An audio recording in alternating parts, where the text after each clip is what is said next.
Good morning, students. So, we will start this new chapter. Yesterday, we have discussed some parts of this in Zoom meeting, but today we will start the beginning of this chapter. Chapter number 4 in your history book. It is given. The name of the chapter is The Age of Industrialization. What is the name of the chapter?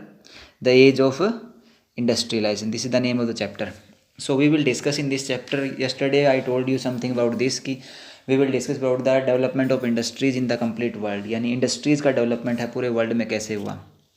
Industries क्या होती है, जहाँ पे क्या होता है, goods को produce किया जाता है फ्रॉम रॉ मटेरियल्स, यानी रॉ मटेरियल का यूज़ करके फिनिश्ड गुड बनाया जाता है, जिसका यूज़ हम यूज़ करते हैं फिनिश्ड गुड को, that is done in the industries. तो इंडस्ट्रियल डेवलपमेंट पूरे वर्ल्ड में किस प्रकार हुआ, यानी इंडस्ट्रियल रेवोल्यूशन है वो किस प्रकार आई। जैसे मैंने कल आपको बताया था कि इसके अंदर 1760 के अंदर 1760 से 1860 आप कह सकते हो, 1850 या 1860, इस पीरियड के बीच में क्या हुआ कि पूरे वर्ल्ड की पॉपुलेशन एकदम इंक्रीज़ हो गई। पॉपुलेशन इंक्रीज़ होने से क्या हुआ कि इस पॉपुलेशन इंक्रीज़ होने से उस एरिया के अंदर डिमांड है वो गुड्स की बढ़ गई, वस्तुओं की डिमांड बढ़ गई। तो इसके लिए क्या हुआ, इंडस्ट्रियल रेवोल्यूशन हुआ, यानी इंडस्ट्री ज़्यादा अमाउंट में इस्टेब्लिश करनी पड़ी, क्योंकि डिमांड्स थी लोगों की, वो पूरा करने के लिए क्या करना पड़ा, आपको गुड्स की ज़रूरत पड़ी, और गुड्स की ज़रूरत पड़ी तो उसके लिए क्या करना पड़ा, आपको इंडस्ट्रीज़ का डेवलपमेंट करना पड़ा। अब हम इसमें पढ़ेंगे कि दो 1860 और 1860 के बीच का पीरियड पड़ा है, उसी के अंदर उसी को कहा गया द एज ऑफ इंडस्ट्रियलाइजेशन, यानी उस पर्टिकुलर पीरियड के अंदर इंडस्ट्रियल डेवलपमेंट पूरे वर्ल्ड में जो हुआ उसमें हम डिस्कस करेंगे। और कल मैंने आपको बताया था कि जो फर्स्ट नेशन था जिसने इंडस्ट्रियल रेवोल्यूशन हुई या सबसे ज़्यादा इंडस्ट्रियल डेवलपमेंट किया, वो कौन सा था, आपका ब्रिटेन था। उसके बाद में हम इंडिया का भी इसमें पढ़ेंगे कि इंडिया में इंडस्ट्रियल डेवलपमेंट किस प्रकार ब्रिटिश गवर्नमेंट ने अपने टाइम पीरियड में किया, और मॉडर्न में क्या हो रहा है, इसके बारे में हम डिस्कस करेंगे। अब इसके बाद में क्या है आपका कि हम इस चैप्टर के अंदर डिस्कस करते हैं, तो name of the chapter we have discussed the age of industrialisation. अब बिगिनिंग के अंदर इसकी एक बुक आपका इमेज दी हुई है, one image is given in the beginning, एक इमेज दी हुई है, और इमेज के ऊपर इसका टॉपिक इसका जो हेडिंग लिखा हुआ है वो लिखा हुआ है dawn of the century. Dawn of the century, dawn of the century का मतलब बिगिनिंग ऑफ द सेंचुरी। किसकी बिगिनिंग, इंडस्ट्रियल डेवलपमेंट की, या इंडस्ट्रीज़ की डेवलपमेंट की जो बिगिनिंग थी उसके बारे में बताया गया। अब पहले इसके बारे में पढ़ लेते हैं कि ये किसने बनाई थी और इसका मेन मकसद क्या था बनाने का।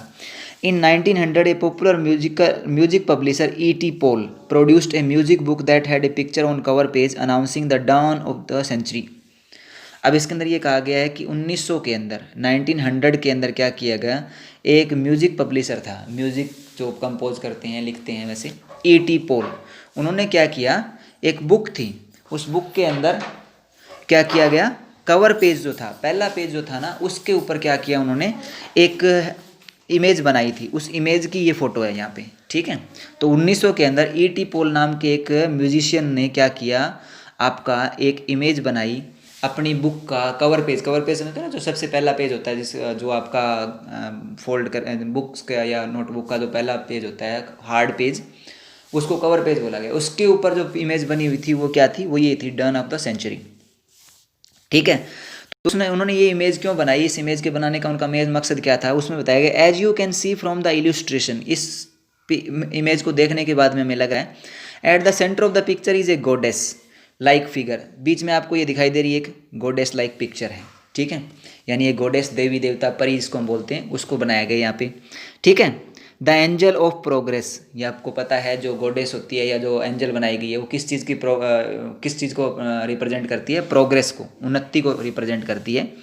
Bearing the flag of new century, और उनके हाथ में एक फ्लैग है, कि यहाँ पे फ्लैग दिखाया हुआ है जो नई सेंचुरी की तरफ उसको एक्सप्रेस बता रही है, of the new century. She is gently poised on a wheel with wings, जो खड़ी है ये गोडेस या जो आपकी फेरी क्वीन जो खड़ी है, ये क्या है, व्हील बना हुआ है, उस व्हील को क्या है, दोनों साइड में उसके विंग लगे हुए हैं, एक पक्षी को बनाया गया, पक्षी के साथ में नीचे उसके क्या लगाया हुआ है, व्हील लगाया हुआ है, व्हील समझते हो, पहिया जो होता है वो बनाया हुआ है, और उसके ऊपर वो खड़ी है।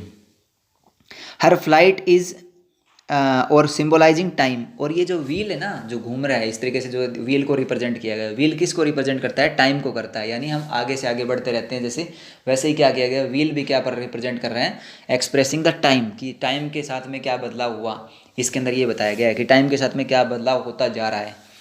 उसके बाद में बताया गया, her flight is taking her into the future, और वो जो उसके ऊपर विंग्स के ऊपर और व्हील के ऊपर खड़ी है, वो एक फ्लाइट के तौर पे दिखा दिया, और वो क्या कर रही है, किसकी तरफ जा रही है, फ्यूचर की तरफ जा रही है। फ्लोटिंग अबाउट, फ्लोटिंग हमें होता है तैरना, behind her are the science of progress, railways, camera, machines, printing press and factory. इनके इसके पीछे आप देखोगे तो ये देखो प्रिंटिंग प्रेस है, यहाँ पे कैमरा भी दिखाया गया है, मशीन्स भी दिखाई गई है, ठीक है, ये सारी चीज़ें दिखाई गई। ये चीज़ें किसको रिप्रेजेंट कर रही है कि किस प्रकार इंडस्ट्रियल डेवलपमेंट है वो स्टार्ट हुआ, फैक्ट्रीज कैसे इस्टेब्लिश हुई, ये सारी चीज़ें इसके अंदर दिखाई गई है।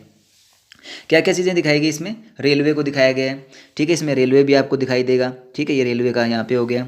फिर इसके बाद में इसके अंदर आपको आगे दिखाया गया है कैमरा, कैमरा भी इसके अंदर है आगे। उसके बाद में आपको बताया गया है कि आपकी मशीन्स भी दिखाई गई है, मशीन साइज यहाँ पे। फिर इसके बाद में नेक्स्ट आपको बताया गया प्रिंटिंग प्रेस, ये प्रिंटिंग प्रेस है आपकी यहाँ पे। तो इन चीज़ों को क्या किया गया है, एंड फैक्ट्री भी यहाँ पे इस्टेब्लिश की गई है, पीछे फैक्ट्री दिखा रखी है। तो ये सारी चीज़ें किस क्या दिखाती है, ये दिखाती है कि किस प्रकार इंडस्ट्रियल डेवलपमेंट पूरे वर्ल्ड में हुआ। एक सिंबॉलिक रिप्रेजेंट किया गया, सिंबल के तौर पे रिप्रेजेंट किया गया। इस पिक्चर के थ्रू वो दिखाना चाहते हैं कि किस प्रकार इंडस्ट्रियल डेवलपमेंट है वो ग्रोथ हो रही थी उस टाइम पूरे वर्ल्ड के अंदर, उससे पहले हुई। ये 1900 की बात है ना, तो 1900 से पहले की बात बता रही हैं कि किस प्रकार फ्यूचर हमारा आगे इंडस्ट्रियल डेवलपमेंट करता जा रहा है। आगे बताया गया this glorification of machine and technology is even more marked in a picture which appeared on the page of a trade magazines over 100 years ago. It shows two magicians. The one at the top is the Aladdin and Orient. अब इसके अंदर एक और image दिखाई गई। ये image समझ में आ गई सभी को। इस इमेज में उन्होंने क्या दिखा दिया कि एक फेरी क्वीन बनी हुई है, वो क्या है, एक व्हील और विंग के ऊपर खड़ी है, और वो क्या है, आगे की तरफ बढ़ रही है, यानी फ्यूचर की तरफ प्रोग्रेस कर रही है। और उसके पीछे क्या दिखाया गया है, इंडस्ट्रीज़ है, कैमरा है, जो हमारा इंडस्ट्रियल डेवलपमेंट हुआ है, टेक्नोलॉजी का डेवलपमेंट हुआ है, उसको इसके अंदर दिखाया गया। और इस पर लिखा हुआ मार्च एंड टू स्टेप। मार्च का मतलब होता है चलना, टू स्टेप का मतलब आगे की तरफ कदम बढ़ाना। और beginning of the century of industries, dawn of the centuries का मीनिंग क्या है, beginning of the century of industries. अब इसके बाद में एक और इमेज दिखाई जाएगी, ये इमेज है आपकी इसके अंदर। अब इस इमेज के अंदर क्या बताया गया है, इस इमेज के अंदर दो पर्सन्स को दिखाया गया है। एक ऊपर वाली इमेज जो है उसके अंदर क्या दिखाया गया है, ऊपर वाली में दिखाया गया अलादीन। अलादीन आप समझते हो ना, अलादीन का चिराग, इसमें से कुछ भी निकाल सकते थे, वो एक मैजिशियन के तौर पे दिखाया गया। और नीचे एक मैकेनिक को दिखाया गया। मैकेनिक कौन होता है, जो मशीन्स वगैरह बनाता है, मशीन्स को रिपेयर करता है, उसको मैकेनिक बताया गया। तो ये दो इमेज दिखाई गई। इन दो इमेज के अंदर उन्होंने क्या दिखाने का प्रयास किया है वो हम इसके अंदर पढ़ते हैं। ये दो इमेज आप देखो, एक टू मैजिशियंस नाम लिखा ऊपर, एक अलादीन है और दूसरा आपका एक मैकेनिक है जो आपका इंडस्ट्रीज़ के अंदर काम करता है। अब मैं इसके अंदर आपको वापस बैक उसी पे ले जाता हूँ जहाँ पे इसके बारे में एक्सप्लेन किया गया है। इसमें क्या लिखा हुआ है, this glorification of machines and technologies even more marked in A picture which appeared on the page of A trade magazine over 100 year. यानी जो मैंने अभी इमेज आपको दिखाई थी अलादीन की और एक मैकेनिक की, वो 100 ईयर्स पहले के बनाई हुई इमेज है। और एक ट्रेड मैगजीन थी। ट्रेड मैगजीन क्या होती है, जो व्यापार से रिलेटेड मैगजीन निकलती है, उस मैगजीन के पेज पे ये बना हुआ था, ठीक है। उस पे दो, इट शोज टू मैजिशियन, इसके ऊपर आपको दो मैजिशियंस दिखाए गए थे। इसके ऊपर क्या है, आपके दो मैजिशियंस दिखाए गए थे, टू मैजिशियन। मैजिशियन मैंने बताया ना, एक तो अलादीन और दूसरा आपका एक mechanic. The one at the top is Aladdin from Orient and who built a beautiful palace with his talent. Magic से, अपने मैजिक से वो क्या कर रहा था, महल बनाना और बनाना। जैसे हम देखते हैं ना, चल अलादीन का चिराग कहते हैं, उसमें से कुछ भी निकाल के वो बना लेते हैं, वैसे ही वो क्या कर रहे थे, उसके अंदर बताया गया कि वो किस प्रकार बना रहे हैं। और उसको कहा गया था ओरिएंट। ओरिएंट क्या होता है कि जो हमारा ईस्टर्न पार्ट है एशिया का, या जो एशिया है, आपको पता है कि जो ब्रिटेन है वो आपका वेस्टर्न साइड में है और हम किस साइड में है, ईस्टर्न साइड में है। तो जो हमारे को ब्रिटिश पीपल मानते थे वो हमारे को बैकवर्ड, ट्रेडिशनल और मिस्टीरियस रहस्यवादी, यानी हमारे को ब्रिटिशर ने या वेस्टर्न कंट्रीज़ के लोग थे वो मानते थे कि ये सारे क्या हैं, ये ट्रेडिशनल, जो पुराने रीति रिवाज को मानने वाले, अंधविश्वासी और इन चीज़ों को मानने वाले हैं। तो जो अलादीन का चिराग या अलादीन को रिप्रेजेंट किया, वो किसके लिए रिप्रेजेंट किया गया, east part of the world, यानी हमारे के लिए उसको रिप्रेजेंट किया गया कि हमारे एरिया में इस चीज़ों का विश्वास ज़्यादा है कि अलादीन जो है चिराग है, उसमें से कुछ भी बना सकते हैं, कुछ भी कर सकते हैं। और जो दूसरी इमेज उसके नीचे बनाई गई, अलादीन के नीचे आपकी दूसरी इमेज जो बनाई गई है, ये जो अलादीन की इमेज है, ये तो ईस्टर्न कंट्रीज़ के लिए की गई है। जो इंडिया पूरे वर्ल्ड को, अर्थ को दो पार्ट में डिवाइड करते हैं, ईस्ट और वेस्ट। तो ईस्टर्न एरिया में हमारे जो इंडिया है, इन कंट्रीज़ को रिप्रेजेंट कर दिया। तो इन कंट्रीज़ को क्या किया गया, उनमें ये बताया गया कि वहाँ पे लोगों का विश्वास अभी भी अंधविश्वास में है और वो अलादीन वगैरह ऐसी चीज़ों में बिलीव रखते हैं। तो इसमें ईस्ट को रिप्रेजेंट कर दिया, और नीचे जो मैकेनिक के तौर पे रिप्रेजेंट किया गया उसमें उन्होंने वेस्टर्न एरिया को रिप्रेजेंट किया, यानी अपने एरिया को। वेस्टर्न क्या होते हैं, जो उनका मानना था कि जो मॉडर्न है और जो इन अंधविश्वासों के अंदर बिलीव नहीं करते हैं, जो आपका मशीन्स टेक्नोलॉजी में बिलीव करते हैं, ऐसा उनका मानना था। तो ये दो जो इमेज बनाई गई है, पहली इमेज के लिए उन्होंने क्या किया कि जो हमारे ईस्टर्न पार्ट है वर्ल्ड का, जिसमें हम इंडिया आता है या इंडिया के नेबर कंट्रीज है वो आते हैं, उनको दिखा दिया कि वहाँ पे लोग अलादीन की तरह अंधविश्वासी या इन चीज़ों को मानने वाले ज़्यादा हैं। और जो वेस्टर्न पार्ट है, जहाँ पे ब्रिटेन है, यूएसए का पार्ट आ गया, वहाँ पे उन्होंने दिखाया कि ये किस में विश्वास करते हैं, ये आपका मॉडर्न टेक्नोलॉजी में और जो मैकेनिकल इंजीनियरिंग है उसके अंदर, टेक्नोलॉजी के अंदर विश्वास करते हैं। तो इस तरीके से उन्होंने दो इमेज बनाई, एक इमेज में हाफ वर्ल्ड को दिखा दिया, एक इमेज में हाफ वर्ल्ड को दिखा दिया, यानी अपने आप को सुप्रीम दिखा रखा है यहाँ पे वेस्टर्न कंट्रीज़ ने। अब आगे क्या बताया गया कि magic lamp, the one at the bottom is moderate mechanic, जो आपका ऊपर अलादीन है उसके हाथ में एक लैम्प है, चिराग जिसको बोलते हैं ना, अलादीन का चिराग कहते हैं, उसमें से वो कुछ भी निकाल देते थे मैजिशियन के तौर पे, मैजिक के तौर पे। तो वैसे ही उनके हाथ में एक मैजिक लैम्प है, उस लैम्प में से वो निकालते हैं, पर ऐसा कोई पॉसिबल नहीं है, आपको पता है कि ऐसा कुछ हो नहीं सकता कि मैजिक लैम्प से सारी चीज़ें हो जाती है, वो एक इमेजिनेशन है, सिर्फ कल्पना है।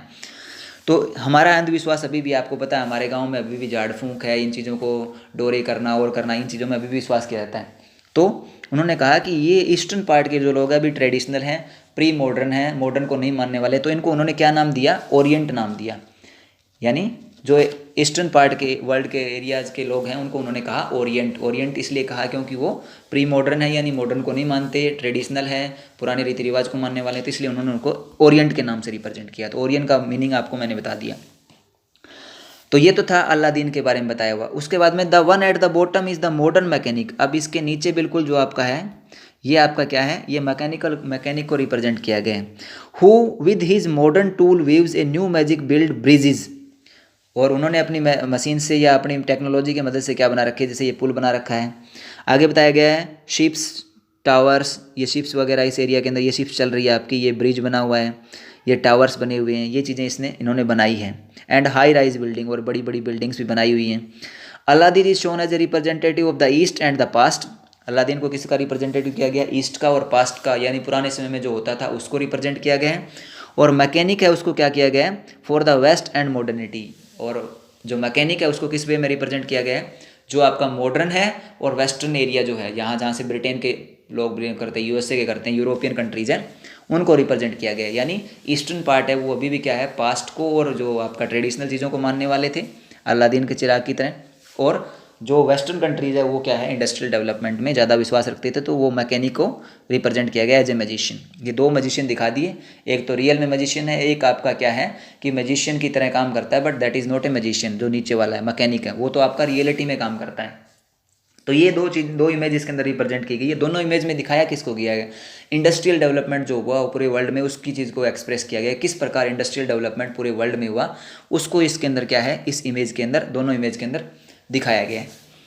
These image offer us a triumphant account of the modern world. ये हमारे को क्या बताती है, दोनों इमेज हमें ये बताती है कि किस प्रकार मॉडर्न वर्ल्ड है उसकी फॉर्मेशन हुई, और मॉडर्न वर्ल्ड के अंदर क्या है आपका इन चीज़ों का डेवलपमेंट किया गया।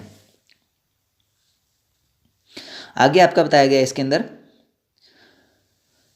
within this account the modern world is associated with the rapid technological change and innovations, machine and factories, railways and steamships। अब हम इसके थ्रू हम देख सकते हैं किस प्रकार इंडस्ट्रियल डेवलपमेंट होने से क्या है, हमारे पास नई टेक्नोलॉजी आई, जिसके अंदर क्या हुआ, हमारा नई इनोवेशंस हुई, नए नई चीज़ों का आविष्कार हुआ। उसके अंदर हमारे पास क्या आया, जैसे मशीन आ गई, फैक्ट्रीज आ गई, रेलवेज आ गया, स्टीमशिप जो भाप से चलने वाले जो इंजन है उनकी स्टीमशिप आ गई। The history of industrialization thus becomes simply a story of development and the modern age appears as the wonderful time of technological progress। तो इसके अंदर ये बताया गया कि जैसे ही इंडस्ट्रियलाइजेशन हुआ पूरे हिस्ट्री के अंदर, इतिहास में इंडस्ट्रियलाइजेशन का आगे ग्रोथ होती गई, तो उससे हमारे क्या हुआ, स्टोरी ऑफ डेवलपमेंट यानी प्रोग्रेस का स्टार्ट हुई वहाँ से हमारी, जब से इंडस्ट्रियल डेवलपमेंट हुआ, और एक नई एज हमारे सामने आई, मॉडर्न एज अपीयर हुई, जिसके अंदर हमारे पास क्या है, एक टेक्नोलॉजिकल प्रोग्रेस थी, जिसमें हमने वंडरफुल थिंग्स जो है वो बनाई हैं, बहुत अद्भुत चीज़ें आपको पता है टेक्नोलॉजिकल डेवलपमेंट से बनाते जा रहे हैं हम। These images and associations have now become part of popular imagination.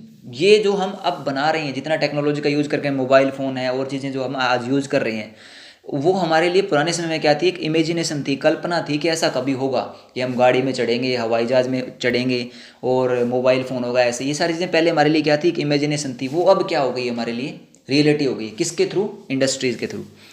Do you not see rapid industrialisation as a time of progress and modernity? आपको ये नहीं लगता कि इसमें कहा गया है कि रैपिड इंडस्ट्रियलाइजेशन होने से क्या हुआ है, हमारा प्रोग्रेस और मॉडर्निटी हमारे टाइम टू टाइम बढ़ती जा रही है।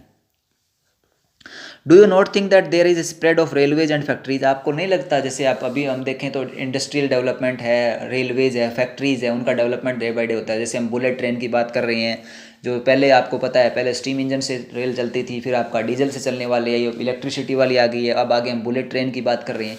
तो धीरे धीरे क्या हो रहा है, आपका डेवलपमेंट होता जा रहा है टेक्नोलॉजी की मदद से।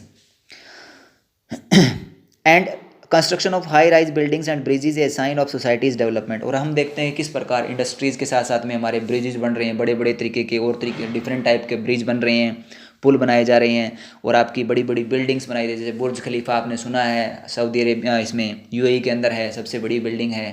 तो ये सारी चीज़ें क्या क्या बनाएगी आपकी, ये सारी बिल्डिंग्स क्या है, ये हमारे इंडस्ट्रियल डेवलपमेंट और टेक्नोलॉजी के डेवलपमेंट को रिप्रेजेंट करती है, जो हम पहले इमेजिनेशन में सोचते थे, अब वो हमारी रियलिटी में आ गई है। How have these images developed and how do we relate to these ideas? Is industrial is always based on rapid technological development? Can we today continue to glorify continuous mechanism of the world? तो ये कहते हैं कि क्या हम इन सभी चीज़ों को, अब हम रैपिड डेवलपमेंट की बात करें या रैपिड इंडस्ट्रियलाइजेशन के कारण ये पॉसिबल हुआ है, ये सारी चीज़ें हम इसमें डिस्कस करेंगे आगे, ठीक है। What has industrialisation mean to people's life? और इंडस्ट्रियलाइजेशन का लोगों को क्या फ़ायदा हुआ है और लोगों के लिए उसके क्या मायने हैं, वो हम इसमें पढ़ेंगे। To answer such question we need to turn the history of industrialisation. इसलिए हमें क्या करना पड़ेगा, इन चीज़ों के आंसर जानने के लिए हमें क्या करना पड़ेगा, इंडस्ट्रियलाइजेशन की हिस्ट्री को पढ़ना पड़ेगा कि इंडस्ट्रियलाइजेशन कब स्टार्ट हुआ था, उसका कारण क्या था। In this chapter we will look at the history focusing in, इसी के ऊपर हम डिस्कस करेंगे। तो हम कल स्टार्ट करेंगे बिफोर द इंडस्ट्रियल रेवोल्यूशन, यानी जो इंडस्ट्रियल रेवोल्यूशन मैंने 1760 बताया, उससे पहले क्या था उसके बारे में हम कल डिस्कस करेंगे। जो आज हमने डिस्कस किया है इसमें अगर आपके डाउट रहते हैं तो हम कल इसी की जूम मीटिंग होगी। First I will send the video, then we will discuss on the Zoom app. Thank you, have a nice day.